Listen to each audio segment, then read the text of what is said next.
Shabbat Shalom. Shabbat Shalom. So today,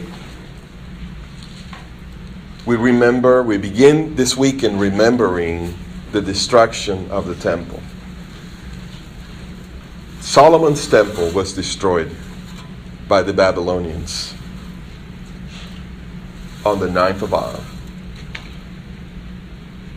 And in the year 70, the Romans destroyed the temple where Yeshua and the disciples worshipped at on the 9th of Av. There are many, many calamities. We read today in the Torah portion how the spies went to spy out the land of Israel, came back with an evil report, and discouraged the people of Israel from entering the land. According to tradition, that also happened on the 9th of Av. In the 1200s, the Jews were expelled from England on the 9th of Av. And the Queen of Spain expelled my people, my Sephardic, my Spanish, Jewish people, from Spain, 1492, the 9th of Av. No wonder this is the saddest day in Jewish history. But what does that have to do with me as a believer in Yeshua, especially with those who are not Jewish? We're going to talk today about Tisha B'Av, the 9th of Av. And I'm going to show you how this works. Because we live in the West, in our Western culture, we live under the Gregorian calendar. So your birthday is always on the same day every year. But the Bible and the Jewish people, they live in a different calendar. See, our calendar is a solar calendar. The biblical calendar is a solar and lunar calendar, both combined together. So that means that things kind of move when you compare them with our calendar. So your birthday may be on one day, according to the Hebrew calendar, and then the next year be in a completely different day when you translate it into the Gregorian calendar. Let me show you what that means. You have here 4 years in a row of Tisha B'Av, the 9th of Av, right? In 19, I'm sorry, 19. Am I dating myself? In 2015, then the 9th of Av was July 26. In 2016, it was August 14, almost a month difference. In 2017, this year is going to be August 1st. But next year, it's back to July 22nd. You see how it changes. When you bring the Hebrew calendar to the Gregorian calendar, to our dates, then you have that discrepancy. This is how God hides His timings. This is how the nations fulfill prophetic words from the Lord and the Torah without even knowing. Even having the Bible. They do it without even knowing. This is how all of these calamities that I just told you about happen on the same Hebrew calendar, not the same Gregorian calendar. They have no clue. But I'll tell you another one who knows the Hebrew calendar. The enemy. He sure does. And in his desperation to attack and destroy the Jewish people, he too falls under God's providential fulfillment of prophecy. Amazing. So the title of our message today is Why does the temple matter today? Why does the Temple Mount matter? I don't know if you've been following the news the last 2 or 3 weeks. There was even a video that came out, a security video, that showed terrorists smuggling weapons into the Temple Mount, where the 2 mosques are located. They smuggled the weapons and they killed 2 Israeli police. So the Israelis immediately imposed their own security. You see, the Temple Mount is not under the control of Israel. It's under the control of the religious authorities from Jordan. This is an old arrangement. 1967, Israel conquered Jerusalem. But under, again, God's providence, they turned control of the temple, the site of the Temple Mount, over to the authorities, the Jordanian authorities, the Muslim religious authorities. And you scratch your head and you wonder why.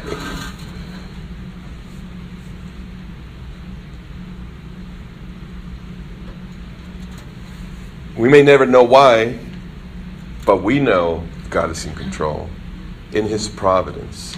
You see, the Jewish people regained control of the land of Israel, 1948. Then we gained control of the city of Jerusalem, 1967. In order for this cycle to be completed, we must have control over the Temple Mount. But what does that matter? Let's talk about this then. I want to give you 3 reasons why the Temple Mount matters. The first one is that the Temple Mount matters because the Temple Mount is the seat of replacement theology. It is the seat of replacement theology. You know what replacement theology is. Israel has been replaced because of their disobedience. They have been replaced by the church. So all of the promises of Israel's covenant, they fall to the church. The church is the new Israel. That's the key phrase in replacement theology. And that is preached all over the world. That is Christian replacement theology. You actually have Muslim replacement theology. Because they take over the identity, like, for instance, the Temple Mount, and they give it a complete different history, according to which it belongs to them and not to the descendants of Jacob, to the Jewish people. But you see, replacement theology has another name. It has a fancy name. It's called supersessionism. What is that? Supersessionism. Well, that's actually, it comes from 2 Latin words. Super, it means above, upon, over. Sedere means to sit. You can put the 2 together. You have a verb, supersedeo. Supersedeo. It means to sit upon or to be superior to. To displace someone from the seat that actually belongs to them. So replacement theology is to sit the church in Israel's seat. That's the fancy name for replacement theology. But you and I know a different name, a very popular common name for replacement theology. It is fulfillment theology. Fulfillment theology. What does it have to do with the temple? Well, you see, the theology says that animal sacrifices are an affront to Yeshua, because his work is finished once and for all, and there is no need for animal sacrifice. In fact, he said that we would not worship at this temple anymore, but we would worship in spirit and truth.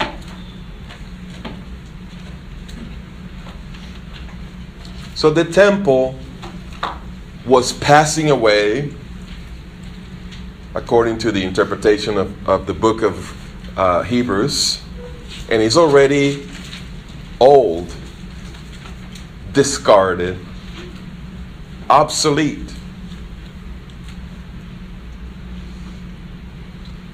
That is a form of replacement theology, and it is replaced by fulfillment. Because Yeshua, says the theology, fulfills all of the shadows and types of the temple and to every detail, because he fulfills, then those things don't matter anymore. They're obsolete. To return to those things, according to the teaching of many of the church fathers, to return to those things is to commit apostasy, to regress to an inferior covenant. So you see the dilemma we have? How do we identify with Israel in remembering a terrible date in Jewish history about the destruction of the temple, when we've been taught, when the church has been taught for 2,000 years to abandon anything related to the temple? How do you genuinely feel for the destruction of the temple when honestly it's supposed to be a bad thing anyway? You see the dilemma there? See, this is a problem that even Messianics have. Even as far as we've come in loving the Torah and doing Shabbat and receiving the commandments that we can do, what would happen if the temple is rebuilt today? Would we go? Yes. Would we offer sacrifices? No. Why? Is it fulfillment theology? Do you have those seeds in you? What do we do then? Well, I'm glad you're here today.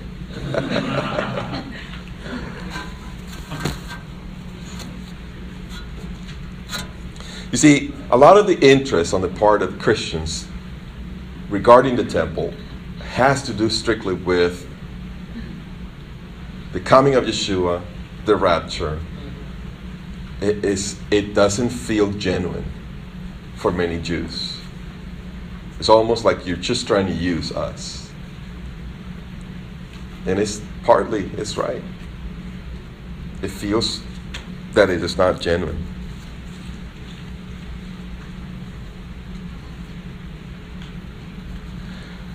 Now,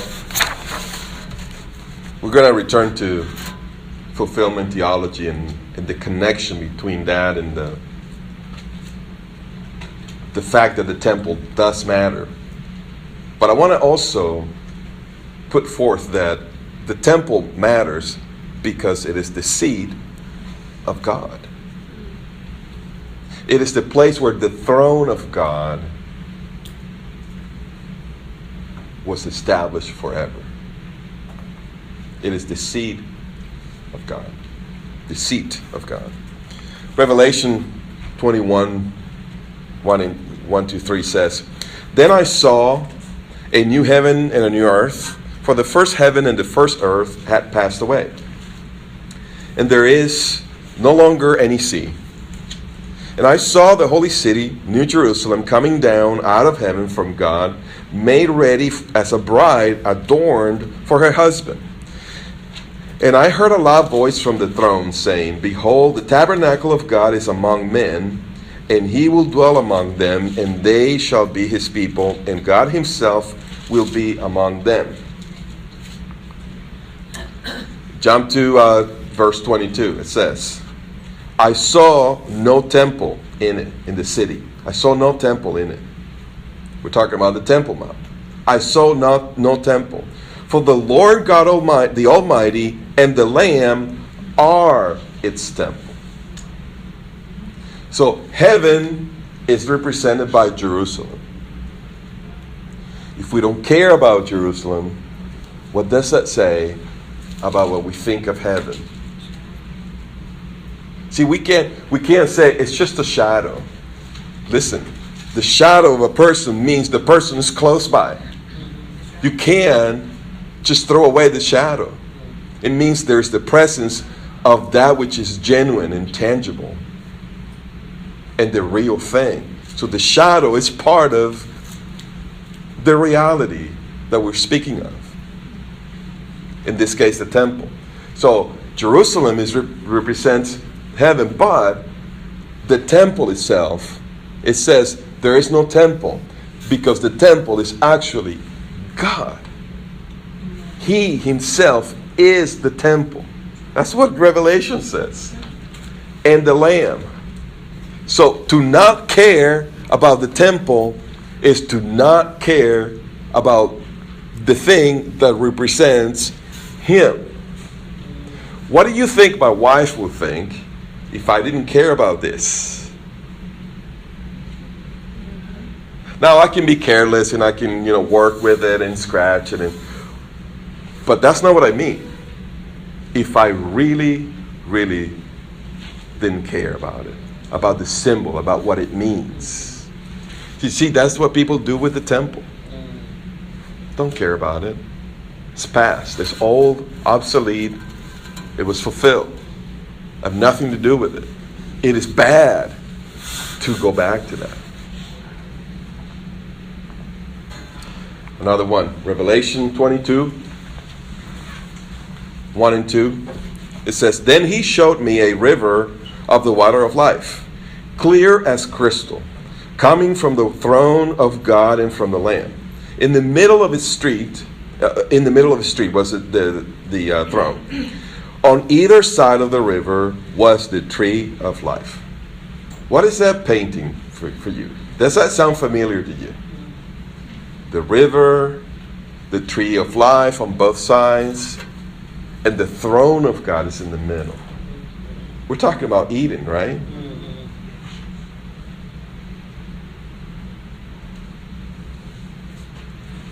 I'm about to blow your mind here. Heaven itself is described as Jerusalem. And it is described as the Garden of Eden. The throne of God is there. Does that mean that the earthly Jerusalem and even the temple and the throne of God, does that mean that all of this is actually the Garden of Eden?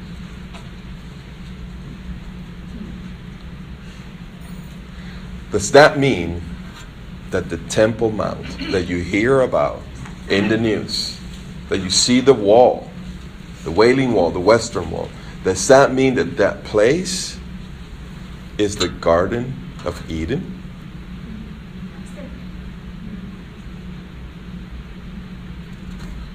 Let me read to you a quote from one of my favorite authors and theologians.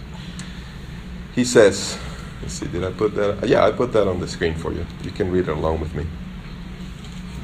His name is John Sailhammer. He says, the location of the Garden of Eden has long been a topic of debate. Two of the rivers mentioned in association with the garden can be identified with certainty. The Euphrates and the Tigris. If you remember Genesis 2, It mentions the 4 rivers. The last 2 mentioned are the Tigris and the Euphrates. We know very well these rivers. We know where they're at. It says, it is difficult to identify the other 2, the Pishon and the Gihon, in verses 11 and 13. Since the land of Cush, which is another phrase in Genesis 2, since the land of Cush is identified in the Bible as Ethiopia, right? Then the Gihon River that goes through the land of Cush is most likely taken as the river that passes through the land of Ethiopia. Do you know what that river is? Huge river that goes through Ethiopia. It's actually the Nile River. See, it is actually coming up and then it goes into the Mediterranean. So before it gets to Egypt, it's actually coming up because Ethiopia is south of Egypt. So the river of Cush, which is the Gihon mentioned here, is the Nile River. So now we have 3 that we know very well. And this is given the location of the garden. Remember, out of the garden came a river, and it divided into 4. The Tigris, the Euphrates, and the Nile. It does not look that way today. But remember, we had a huge flood that greatly impacted the geography of the world. We keep reading. This suggests that the river the author had in mind was the river of Egypt. The mention of the Euphrates and Tigris rivers can be linked to the identification of the Garden of Eden and the Promised Land. Let me read that again. Let me say that again. What he's saying is, in other words, the Garden of Eden, the Promised Land, because of their boundaries are the same, then you can identify one with the other. In other words, Genesis 2 is saying that the land of Israel is the Garden of Eden.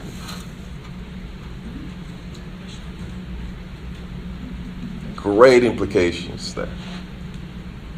Because God's throne is there.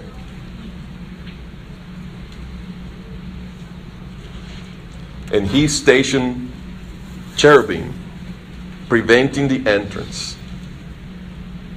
Have you read about the curtains preventing the entrance into the Holy of Holies? It had cherubims in them. It is the Temple Mount. That place that we don't care much about,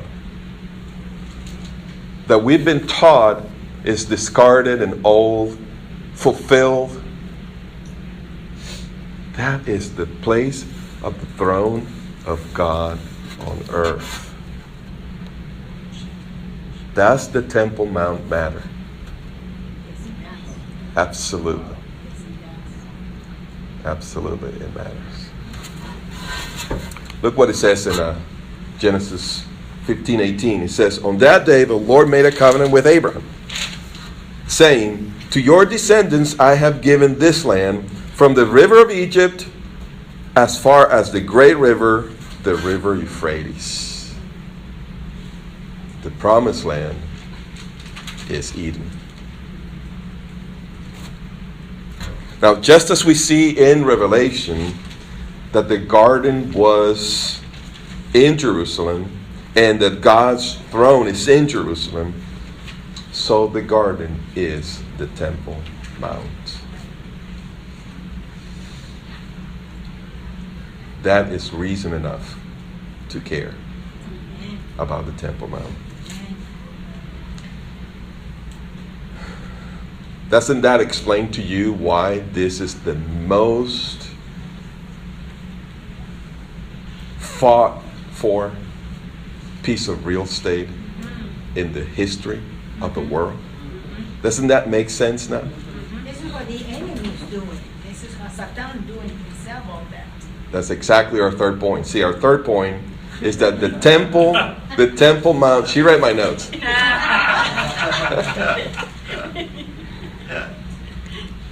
The Temple Mount is the seat that Satan wants. Didn't he want the seat of God? The throne of God? That's what he wanted. He wanted you may say, he wanted the heavenly seat of God. Well, he wanted the whole game. He wanted the whole thing. He wanted the earthly seat of God as well. The throne of God. Didn't he come to Adam and Eve on the Temple Mount? In the Garden of Eden? And wrestle away authority from them. And wanted to be worshipped.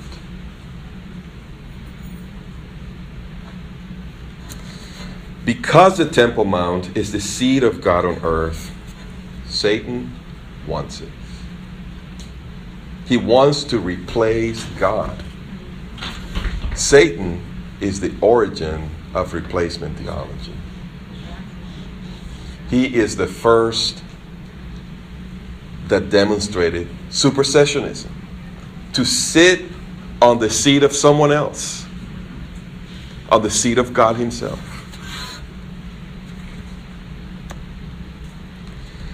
Here's the thing. The Temple Mount is the number one place on earth for spiritual warfare. Do you know about spiritual warfare? Do you do spiritual warfare? Are you aware of the greatest spiritual warfare going on earth?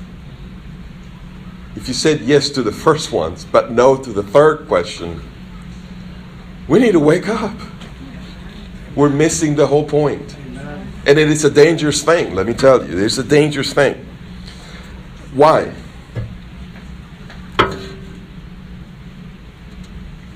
Because it is not safe for us to ignore the greatest spiritual warfare going on in the history of this world. It is not safe for us. You know why? Because if we don't understand that spiritual warfare, we may end up, sooner or later, on the wrong side of that war. I don't know if you've heard, but the Presbyterian denomination, the Presbyterian USA denomination, recently offered prayers to Allah. Yes. In their official denominational meetings, they offered prayers to Allah, blessing Muhammad. Is it possible for the elect to be deceived? Well, actually, I don't think they're elect, but I don't think they believe in Yeshua, really. And all of this because of their hatred of Israel. I'm not sure if it was them or one of the other denominations. They made a motion to take away from their hymn books every mention of Israel. What? Amazing. Amazing. Replacement theology. They are on the wrong side of this spiritual warfare.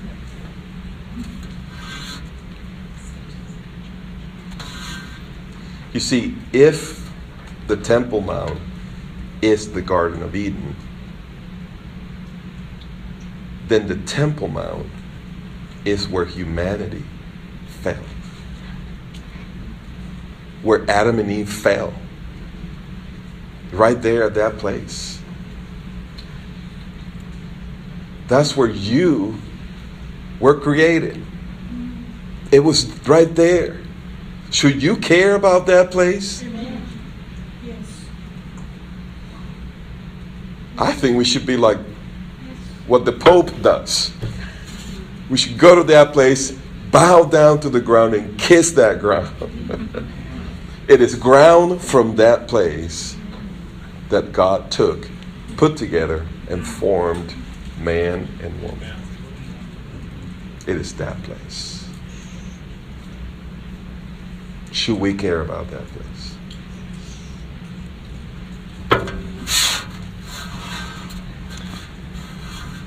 Let me tell you a really, really interesting story.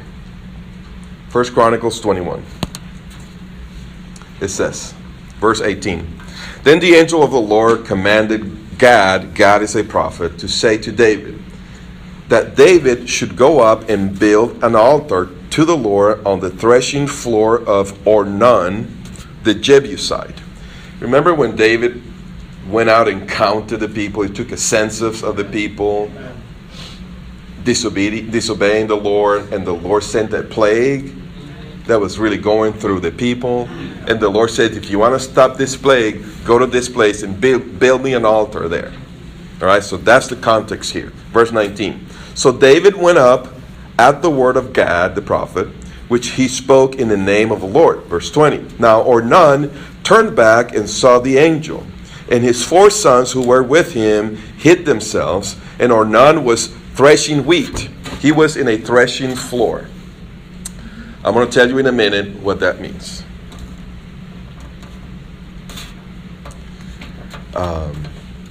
Verse 21.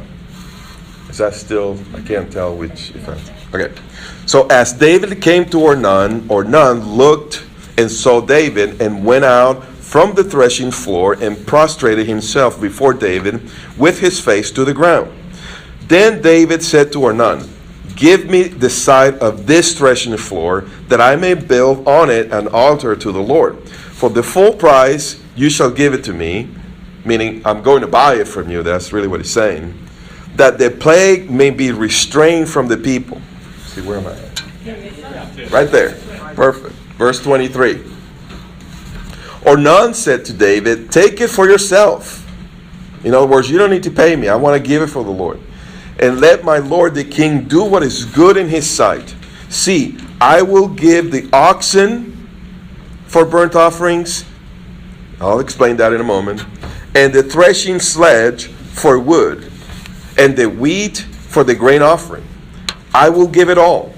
But King David said to Ornan, no, but I will surely buy it from you for the full price. For I will not take what is yours for the Lord, or offer a burnt offering which costs me nothing. That's the context of that saying. Verse 25. So David gave Ornan 600 shekels of gold by weight for the site. Then David built an altar to the Lord there, and offered burnt offerings and peace offerings. And he called to the Lord, and he answered him, and with fire from heaven on the altar of burnt offering. This is like Elijah. David looks like Elijah here. He prayed, and fire from heaven fell and burned the offering. Then verse 27, the Lord commanded the angel, and he put his sword back in his sheath, and the plague stopped. Let me show you this real quick. This is a threshing floor in Israel today. This is a replica. This is a village, I believe, in Nazareth, where they are trying to replicate how things were back then. So this is a threshing floor. Here's what you do. You take the wheat, you spread it on the floor, and then you have the oxen. It says here, in the picture, we have a donkey, but they will do it with an oxen, an ox, cow, and then it will be carrying the sledge, the threshing sledge. Let me show you what the sledge looked like. Piece of wood, holes at the bottom, rocks inserted in the holes. What is it going to do? It's going to go over the grain, and it's going to trample on it, and it's going to dislodge. It's going to separate the chaff from the grain. Then afterwards, you take the winnowing fork. You've heard of that. Yeshua has the winnowing fork. So you take it, you lift it up, throw it up in the air. You throw it up in the air. You're going to do this on a hill where you're going to have the wind. And the wind, when you throw it up in the air, is going to blow the chaff. It blows the chaff away, makes another pile over there. But the grain, because it's heavy, it falls straight down. So you're lifting it up, and then the chaff, all of a sudden you have a pile of chaff over there, and you burn the chaff. It's good for nothing. All right. Look at this now. Verse 3, 2 Chronicles 3:1. This is This is absolutely important. Then Solomon began to build the house of the Lord in Jerusalem. That's the temple. It says, on Mount Moriah. What is Mount Moriah? That's where Abraham went to sacrifice Isaac. It's the same one. And it says, where the Lord had appeared to his father David. It says, at the place that David had prepared on the threshing floor of Ornan the Jebusite. Wait a minute. We're talking about the Temple Mount. Solomon is going to build a temple on the threshing floor of Ornan. Get this. The Temple Mount, the Garden of Eden, had become a threshing floor.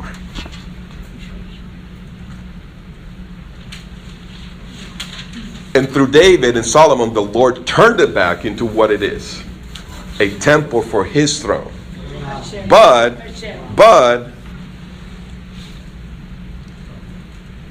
this is prophetic about the temple. The Temple Mount is going to fulfill this picture, this identity of a threshing floor. How? Look at this. Matthew 3:12. It says, his winnowing fork, this is Yeshua, is in his hand, and he will clear his threshing floor, gathering his wheat into the barn, and burning up the chaff with unquenchable fire. The Lord is going to gather the nations. The nations are going to come, and they already are. They're coming against the Temple Mount, against the Jewish people, against the throne of God. Satan is gathering his people to the place that he wants to take over as his throne. So the Lord's going to gather all of them there, and he's going to turn them into chaff. He's going to turn the wind, the Ruach, the Spirit of God, and he's going to blow the nations. And at Yeshua's coming, he will burn them. The nations will gather, and they will come to the land of Israel, the battle of Armageddon, and the Lord will descend, and he will kill all of them. The Temple Mount is a threshing floor where God separates the chaff from the grain, those of Satan from those that are his people, and he brings order to the temple, to the garden, to his throne. Does the Temple Mount matter? Infinitely. So should you and I pause and mourn and lament with the Jewish people for the destruction, not once but twice, of the throne of God? Should you be on the side of God and not on the side of Satan, who was triumphing when the temple was being destroyed? Should you not care? I don't think so. This is not for Jews only. This is for God's people. Because this is a God thing. That's right. Wow. Mm-hmm. That, I believe, is the spirit that we should bring into Tisha B'Av, into the 9th of Av. We care. It matters to us. We will be here Monday night, and we're going to read the entire book of Lamentations. That's the tradition. And we're going to mourn for the destruction of our Lord's throne, bearing in mind that he will turn it around. And as a threshing floor, he will destroy the wicked. Let's pray.